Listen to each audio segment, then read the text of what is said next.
Share মার্কেটের 90,000 কোটি টাকা ইউনূস পাচার করে দিয়েছে। আর আপনারা নিজেই দেখেন কারা আমরা সমন্বয়ক, রাতারাতি সব আঙুর ফুলে কলা গাছ, শত কোটি টাকার মালিক হয়ে গেছে তারা, এবং সেই টাকার ভারে এখন একেবারে নাদুস নুদুস ফুলে ফেপে উঠেছে। আর আমার শ্রমিকরা না খেয়ে শুকিয়ে মরে। আর মিথ্যা কথা তো ফুলঝুরি। ইউনূস মানে এটা মিথ্যাবাদী, সমানে মিথ্যাবাদী, মিথ্যা কথা বলে বেড়াচ্ছে। আসলে শ্রমিকদের তো সে দেখতে পারে না, তার নিজের ইন্ডাস্ট্রির শ্রমিক।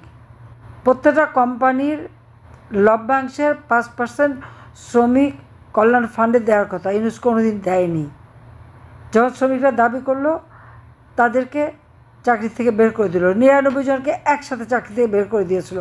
তারা মামলা করলো, সেই মামলায়, এবং ইউনূস কিন্তু লেবার কোর্টে শ্রমিকদের করা মামলায় সাজাপ্রাপ্ত আসামি।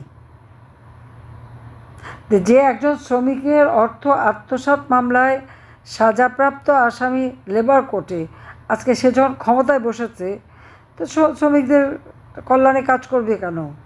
দেশ বিক্রি করতে এসেছে। চট্টগ্রাম পোর্ট বেচবে, করিডোরের নামে বাংলাদেশ বিক্রি করবে, আন্তর্জাতিক আদালতে মামলা করে জয়লাভ করে বিশাল সমুদ্র সীমা অর্জন করি।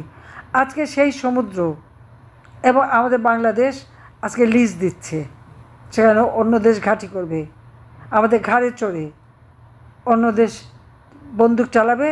তা আমাদের অবস্থাটা কি হবে? মিয়ানমার থেকে প্রায় 11 লক্ষের মতো রোহিঙ্গা আমাদের দেশে, 10 লক্ষ আমার সময় এসছে, আমি মানবিক কারণে তাদেরকে জায়গা দিছি। ডক্টর ইউনূস বলেছিলেন উনি ক্ষমতা এসে সব রোহিঙ্গাদের দেশে ফেরত পাঠাবে, রোহিঙ্গারা নাকি মিয়ানমারে যে ঈদের উৎসব করবে। আপনি দেখেন এই লোকটা যা বলে কাজ করে তার উল্টা। বললো ফেরত পাঠাবে। আমরা মিয়ানমারের সরকারের সাথে আলোচনা করেছি, প্রায় 2 লক্ষের কাছাকাছি তালিকাও হয়ে গেছে, চিহ্নিত করা হয়েছে তার ফেরত যাবে, কিন্তু সেটা আমরা কার্যকর করতে সময় পাইনি। ইউনূস আসার পরে কী করলো? বললো সব ফেরত পাঠাবে।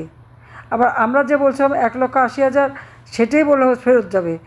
একজন রোহিঙ্গা কি ফেরত পাঠাতে পেরেছে?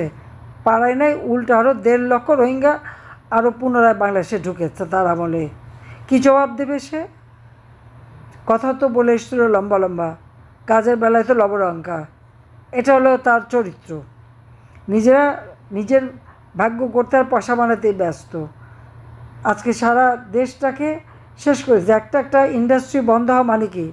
আমার রপ্তানি বন্ধ হয়ে যাচ্ছে, গার্মেন্টসের অর্ডার চলে যাচ্ছে অন্য দেশে, আরও অন্যান্য দেশ তারা অর্ডার পেয়ে যাচ্ছে, কারণ এখানে ইন্ডাস্ট্রি তারা চালাতে পারে না। একটা তো নিরাপত্তা নাই। তার মব জাস্টিসের নামে তার পেটোয়া বাহিনী উচ্চ আদালত থেকে শুরু করে নিম্ন আদালত এবং প্রত্যেকটা প্রতিষ্ঠানে যে তারা হামলা চালায়, চাঁদাবাজি করে, এবং সেইভাবেই তারা দেশের মানুষের যত রকমের অধিকার সব কেড়ে নিয়েছে। আপনি কথা বলবেন অমনি মব জাস্টিস, এটা কোন ধরনের কথা?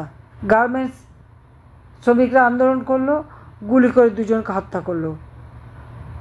মাদ্রাসা শিক্ষকরা, প্রাইমারি শিক্ষকরা, ছাত্ররা যারাই আন্দোলন করেছে সেখানেই গুলি, সাউন্ড গ্রেনেড, বোমা এবং লাশ ফেলেছে, এবং সব গুম, কোনো নিউজ দিতে পারবে না। নারী ধর্ষণ, শিশু ধর্ষণ, কোনো নিউজ দিতে পারবে না। সাংবাদিকতা এবং সংবাদপত্র এবং মিডিয়ার গলা চিপে ধরে রেখে দিয়েছে। বাইরে যে বাংলাদেশের ভাবমূর্তি নষ্ট করে আসছে। ফ্রান্সের প্রেসিডেন্টের সাথে দেখা করতে চেয়েছে, দেখা করেনি। কাতারে যে বসেছিল কেউ তাকে রিসিভ করতে আসেনি। যেখানে যাচ্ছে বাংলাদেশের ভাবমূর্তি নষ্ট করে আসছে, যেখানে যাচ্ছে শ্রমিক বিদায়। সে একটা কথা বলে, আজকে বিভিন্ন দেশে আমাদের ভিসা বন্ধ হয়ে যাচ্ছে ইউনূসের দুঃশাসনে, এবং শ্রমিকদেরকে ফেরত পাঠাচ্ছে। সৌদি আরবে ক্রাউন প্রিন্সকে এখানে বাংলাদেশে যখন ইউনূসের ওই মব জাস্টিসটা অপমান করে, সাথে সাথে 26,000 শ্রমিক ফেরত পাঠিয়ে দিয়েছে। ইউএই, কাতার, কুয়েত, সৌদি সব জায়গার দরজা বন্ধ হয়ে গেছে। আজকে শ্রমিকের পেটে লাথি মারা, কৃষকের সব কিছু কেড়ে নেওয়া, আর আমরা রাজনীতিবিদরা তো আছি একটা মামলা দিয়ে হয়রানি করা। যে যখন কথা বলে তার বিরুদ্ধে মামলা আর হত্যা। প্রায় 4-5 লক্ষ আওয়ামী লীগ নেতাকর্মীর বিরুদ্ধে মামলা এবং কারাগারে বন্দি 1,37,000। অপরাধটা কী? এবং সেখানে আমাদের ব্যবসায়ীরা, কতজন ব্যবসায়ীকে বন্দি করে রেখে দিয়েছে। সমস্ত ইন্ডাস্ট্রি এবং তারা কাজ করবে কি, ব্যাংক সিল মেরে দিয়েছে। ব্যাংকে টাকা আনতে যায়, একটা শ্রমিকের বেতন দিতে মোটা টাকা লাগে, তার টাকা রাখা, সে টাকা দেবে না। তো টাকাগুলি গেল কোথায়? সব টাকা মানি লন্ডারিং করে বিদেশে পাচার করে দিয়েছে।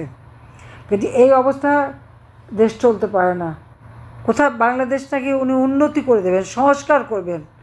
সংস্কার এমনই করেছে যে অর্থনীতি স্থবির হয়ে গেছে, একে একে ইন্ডাস্ট্রি বন্ধ, শ্রমিকরা চাকরি হারা, কৃষক তার ন্যায্য মূল্যে উপকরণ পায় না, উৎপাদিত পণ্যের ন্যায্য মূল্য পায় না, দিনমজুররা যা কামাই করে একবেলা খেতে পারে না, তাদের পরিবার চলে না, তরুণ সমাজ বেকার, কর্মসংস্থানের ব্যবস্থা নেই, একটা টাকাও বিনিয়োগ আনতে পারেনি, দেশে বিদেশে সব বিনিয়োগ বন্ধ। ওই মব জাস্টিসের নামে ওরকম তাণ্ডব করলে কে যাবে বিনিয়োগ করতে? কোনো বিনিয়োগ নাই, সমস্ত দেশটাকে ধ্বংসস্তূপে পরিণত করে দিয়েছে। কাজে এদের হাত থেকে দেশকে মুক্ত করে আমার কৃষক, শ্রমিক, মেহনতি মানুষের মুখের গ্রাস যারা কিনেছে তাদেরকে ক্ষমতা থেকে হটাতে হবে এবং ইউনূসকে সরিয়ে দিয়ে দেশটা যাতে ভালোভাবে চলতে পারে তার ব্যবস্থা করতে হবে। দেশের মানুষের নিরাপত্তা নাই, চুরি ডাকাতি রাহাজানি প্রতিনিয়ত ব্যাপার, কিন্তু কোনো বিচার নাই। 15 জুলাই থেকে যত মানুষ হত্যা হয়েছে, যত অগ্নিসন্ত্রাস হয়েছে, এক একটা অগ্নিসন্ত্রাস করে যে এক একটা যে স্থাপনা বন্ধ করে দিল, কত কাজের লোক কর্মহীন হয়ে পড়ল, সে হুঁশ নাই। উৎপাদন কত কমলো, সে হুঁশ নাই। অগ্নিসন্ত্রাস আর ওই যে চাপাতি, চাইনিজ কুড়াল, অস্ত্র, লাঠিসোঁটা নিয়ে মানুষকে খুন করা, প্রকাশ্য দিবালোকে কুপিয়ে কুপিয়ে মানুষ মারা, এই সমস্ত অরাজকতায় সারা দেশ আজকে একটা ভয়, ভীতি, শঙ্কার মধ্য দিয়ে চলছে। সকলকে আজ এক হয়ে মাঠে নামতে হবে এবং মাঠে নেমে এই আপদটাকে আজকে তাড়াতে হবে, দেশ থেকে, ক্ষমতা থেকে সরাতে হবে। অবৈধভাবে দখল করা ক্ষমতার থেকে বাংলাদেশকে মুক্ত করতে হবে। আমি সেই আহ্বানই জানাচ্ছি, যার যেখানে যা আছে সব নিয়ে এক হয়ে নামেন। ইনশাল্লাহ এর হাত থেকে দেশকে মুক্ত করতে পারলে বাংলাদেশ আবার শান্তিতে চলবে। আর আমি তো আপনাদের পাশে আছি। সামান্য সময়, কয়েক মিনিটের জন্য বেঁচে গিয়েছিলাম, তা আল্লাহ বাঁচিয়ে রেখেছেন যখন, নিশ্চয়ই কোনো কাজ আছে। প্রত্যেকবারই তো এটাই হয়। 21 আগস্ট গ্রেনেড হামলা করে আমাকে হত্যার চেষ্টা করেছিল এই খালেদা তারেকরা, আর 5ই আগস্ট আমাকে আর রেহানাকে হত্যার পরিকল্পনা করেছিল এই সুদখোর ইউনূস। আবার এই দুই খুনি এক জায়গা হয়েছে, তাদের আবার সমঝোতা হয়ে গেছে। বাহ, চমৎকার! রতনে রতন চেনে আর শিয়ালে চেনে কচু, বাংলাদেশে কথা আছে না, সেই অবস্থা আমরা দেখি। সবাই ঐক্যবদ্ধ হয়ে একেবারে ভালোভাবে সকলে মাঠে নামেন, এর হাত থেকে দেশকে রক্ষা করি। জয় আমাদের হবেই। জয় বাংলা, জয় বঙ্গবন্ধু, বাংলাদেশ চিরজীবী হোক।